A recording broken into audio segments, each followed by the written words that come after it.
When driving long haul, even the smallest hill or gradient can affect a truck's fuel consumption.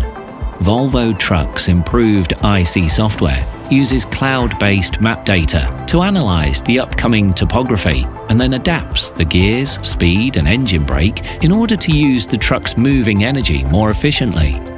IC saves fuel by dividing a hill climb and descent into 6 distinct stages. When approaching a hill, IC prepares for the climb and adjusts the truck's speed accordingly. By climbing the hill at the right speed, IC avoids unnecessary downshifting. As the truck approaches the hill's peak, IC curbs the truck's speed to prepare for descent. IC temporarily disengages the driveline, allowing the truck to coast downhill and save energy. As the truck coasts downhill, the software applies the auxiliary brakes as needed and according to where the slope ends. If there is another hill ahead, IC will let the truck continue to coast so that it builds up enough speed and momentum for the next hill climb.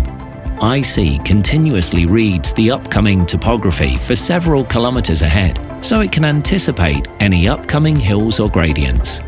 Through this process, IC supports drivers with better precision and planning for a smoother and more fuel-efficient ride.